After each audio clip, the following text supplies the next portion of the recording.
मधु एक कंपनी में काम करती है जहां लोगों की शादियों को मैनेज किया जाता है। मधु शादी का काम करके थकी हारी अपने काम से घर आती है और बिना कुछ खाए पिए ही वो अपने बेडरूम में जाकर सो जाती है। मधु बहुत थक जाती है और गहरी नींद में सो जाती है कि अचानक उसे कुछ चटर पटर की आवाजें आती हैं। अरे ये आवाज तो मुझे सोने नहीं देगी। इतना काम करने के बाद भी मुझे चैन की नींद नहीं मिल रही। कल फिर जाना है काम पर मुझे। ओहो हो। मधु अपने बेड से उतरकर बालकनी में देखने जाती है पर उसे कुछ नहीं दिखता। फिर वो आकर अपने बेड पर लेट जाती है और सो जाती है। बालकनी की खिड़की आवाजें करती रहती है। फिर अचानक थोड़ी ही देर बाद उसे ढोल नगाड़ों की आवाजें आने लगती हैं, जो कि उसे सोने में परेशान कर रही थी। रात के 2:30 बजे ढोल नगाड़े की आवाज उसके कानों में दर्द कर देती है। ये ढोल नगाड़े की आवाज कहाँ से आ रही है इतनी रात में? किसकी शादी हो रही है और ये किसकी बारात निकल रही है? ये लोग तो मुझे सोने नहीं देंगे। मधु अपने बेड से उतरकर बाहर बालकनी में देखने जाती है। मधु चारों ओर देखती है। आवाज तो इतनी तेज आ रही थी जैसे बिल्कुल घर के नीचे ही शादी हो रही है, लेकिन बाहर आकर देख रही हो तो वहाँ पर कोई भी नहीं है। हद है। मधु फिर सोने के लिए जाती है। जैसे ही वो आगे बढ़ती है उसका पैर फिसल जाता है और वो गिर जाती है।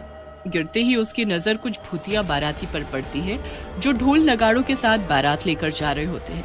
मधु जैसे ही उठती है वो चौंक जाती है। उसे दूर से भूतिया बाराती दिखते हैं। मधु परेशान हो जाती है। भूतिया बाराती जिनके हाथ में बहुत सारे ढोल नगाड़े होते हैं, वो लोग गाना बजाते और नाचते हुए आगे बढ़ रहे थे। मधु ये देख घबरा जाती है। उनकी पोशाक भी बैंड बाजे वाली होती है। मधु डर के अपने बेड पर जाकर चुपचाप सो जाती है। अगले दिन मधु, ये क्या है? इतना लेट कौन आता है? आज तुमने हद कर दी। तुम्हें अच्छे से पता है हमारे पास पहले से ही कितने काम अधूरे पड़े हैं। सर मैं जानती हूँ, कल मैं घर देर से गई थी, इतना काम था और रात को कुछ बारातियों की वजह से सो नहीं पाई। मधु, मुझे कुछ नहीं सुनना। ये लो मदम पूर्व का प्रोजेक्ट, और याद रहे ये प्रोजेक्ट हमारे लिए बहुत बड़ा है। कोई गलती नहीं चाहिए। Okay sir. हद है, एक तो रात भर सो नहीं पाई, अब एक काम और। मधु मदम पूर्व जाने की तैयारी करती है। वो निकल ही रही होती है कि तभी उसकी कंपनी के रामलाल अंकल उसे मिल जाते हैं। मधु उनको बताती है कि वो मदम पूर्व जा रही है, कोई राजन है, उसकी शादी करवानी है। रामलाल चौंक जाते हैं और मधु को कहते हैं अपना ख्याल रखना। ख्याल रखना मतलब क्या हुआ अंकल? कुछ बात है क्या? मदमपुर गांव में बहुत महीनों से कोई शादी नहीं हो रही। जब भी वहाँ कोई शादी होती है तो कुछ अजीबो गरीब घटनाएं होने लगती हैं। वहाँ बारात में अजीब से बाराती आ जाते हैं, पता नहीं कहाँ से, और सब कुछ डरावना बन जाता है। इसी वजह से अब वहाँ लोगों की शादी नहीं हो रही है। और अब तुम वहीं जा रही हो तो अपना ध्यान रखना। मधु को कुछ समझ नहीं आता। उसे रामलाल की बातों का भरोसा नहीं होता। अंकल आप कहानियां बहुत अच्छी बनाते हैं, मैं डर गई। मदम पूर्व के लिए मधु निकल जाती है। मदम पूर्व से 1 किलोमीटर पहले ही मधु की गाड़ी का टायर पंचर हो जाता है। सुनो, एक काम करो, शाम होने वाली है, तुम जाओ मैकेनिक को ले आओ वरना हम लेट हो जाएंगे। ड्राइवर चला जाता है। मधु बैठे बैठे रात के बारे में सोच रही होती है कि तभी उसकी खिड़की पर दस्तक होती है। एक बाबा जोर जोर से चिल्लाते हुए खिड़की पीट रहा होता है। मधु डर जाती है और चिल्लाने लगती है। बाबा बहुत ही डरावना होता है। मधु चिल्लाती है और कार के सभी दरवाजे बंद कर देती है। कौन हो आप? जाओ जाओ, यहाँ से जाओ। आगे खतरा है, तुम मारी जाओगी। मधु डरते हुए रोने लगती है और अपनी आंखें बंद कर लेती है। मधु का ड्राइवर आता है और उसे उठाता है। मधु चौंक कर उठती है। वो बहुत डरी हुई होती है। तुमने किसी बाबा को यहाँ देखा जो मारने आया था मुझे? मधु बहुत डर जाती है और कार से उतरकर यहाँ वहाँ देखती है पर उसे कोई नहीं दिखता। देखते ही देखते रात हो जाती है। मधु अपनी गाड़ी से आगे बढ़ती है। थोड़ी दूर आते ही मधु की नजर उसके साइड में लगे शीशे पर जाती है। वो देखती है उसे वही भूतिया बाराती ढोल नगाड़ों के साथ आ रहे होते दिखते हैं। मधु चौंक जाती है। मधु गाड़ी से उतरकर देखती है कि वही भूतिया बाराती नाच रहे होते हैं और उनकी नजर मधु पर पड़ती है। भूतिया दूल्हा मधु को देखकर मधु की तरफ भागते हुए आता है। मधु घबरा जाती है। अरे ये भूतिया दूल्हा मेरी तरफ क्यों आ रहा है? मधु घबरा कर वापस कार में बैठती है। अंकल गाड़ी तेज चलाओ वरना वो मुझे पकड़ लेंगे। कौन पकड़ लेगा? अरे वही जो भागता हुआ मेरी तरफ आ रहा है। फिर मधु अपने शीशे में देखती है तो उसे कोई नहीं दिखता। मधु की हालत खराब हो चुकी थी। उसे कुछ समझ नहीं आ रहा था कि भूतिया बाराती उसका पीछा क्यों कर रहे हैं। मधु बहुत डरी हुई होती है। ढोल नगाड़े की आवाज उसके दिमाग में ऐसे बैठ जाती है कि उसे बस ढोल नगाड़ों और कुछ बाराती ही नजर आते हैं। कुछ ही देर में वो लोग मदमपुर आ जाते हैं। वो लोग वहाँ पहुँचते ही एक होटल में रुक जाते हैं जो कि शादी की जगह के बगल में था। मधु परेशान थी। वो अपने कमरे में जाकर सो जाती है। रात के 12 बजे अचानक मधु की नींद टूट जाती है। वो डर के मारे बड़ी मुश्किल से बाथरूम तक जाती है और मुंह धोती है। पता नहीं क्या हो गया है मुझे।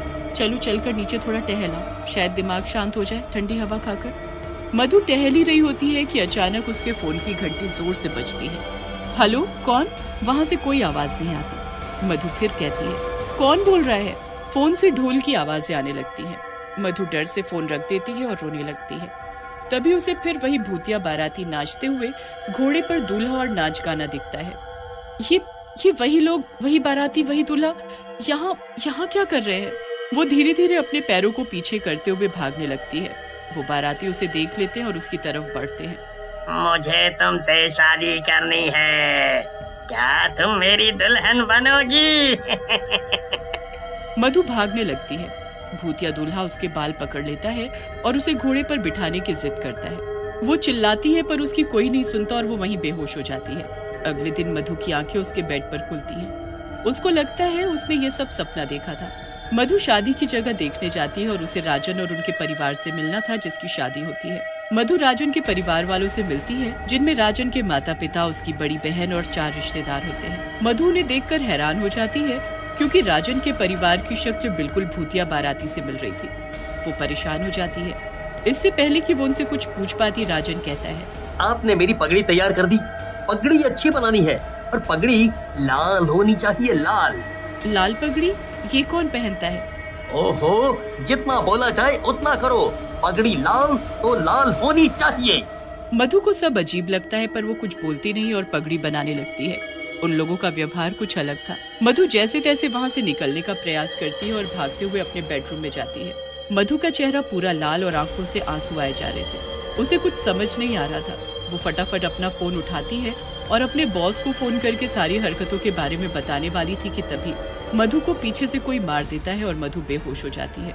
फिर अगली सुबह, रात को मुझे किसने मारा होगा? मुझे पता लगाना होगा कि आखिर ये हो क्या रहा है और ये जगह क्या है। और वो बाबा, क्या वो बाबा सही बोल रहा था? मुझे पता लगाना होगा। मधु होटल से मदमपुर गांव घूमने जाती है। तभी मधु को वही बाबा दिखता है। मधु उसके पास जाकर बोलती है, बाबा सुनो, मुझे आपसे कुछ बात करनी है। क्या आप मुझे बताओगे ये राजन और उसका परिवार कौन है? राजन का परिवार एक भूतिया परिवार है और बाकी सब भूतिया बाराती। सालों पहले की बात है। राजन की शादी की तैयारी हो रही थी। बड़े जोर शोर से सब बहुत खुश थे। ढोल नगाड़े के साथ सब बस में बैठे, पर भगवान को कुछ और ही मंजूर था। उनकी बस खाई में गिर गई और सभी लोग मर गए। तो मुझे ये सब क्यों दिख रहा है? तुम्हें उनका परिवार इसलिए दिख रहा है क्योंकि तुम शादी की व्यवस्था करती हो। तुम्हें राजन की शादी बिल्कुल असली शादी की तरह करनी है।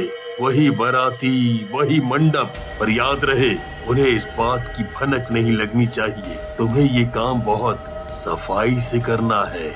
मधु को बाबा की बात समझ आ जाती है। वो वैसा ही करती है। मधु अपनी दोस्त रूही को बुलाती है इस काम के लिए। मधु रूही को सारी बात समझाती है। मधु वाटिका में आती है जहाँ राजन की शादी होनी थी। मधु मंडप को सजा देती है। सारे भूतिया बाराती ढोल नगाड़े बजाकर नाचते गाते हैं और मधु पंडित की जगह एक तांत्रिक बुलाती है जो उनको मुक्त कर सकता है। तांत्रिक मंडप में सब कुछ सेट कर देता है और राजन से हर फेरा लेने के बाद आहुति देने को कहता है। जैसे ही राजन आहुति देता है, राजन और बाकी भूतिया लोगों की आत्मा भस्म हो जाती है और उन्हें मुक्ति मिल जाती है।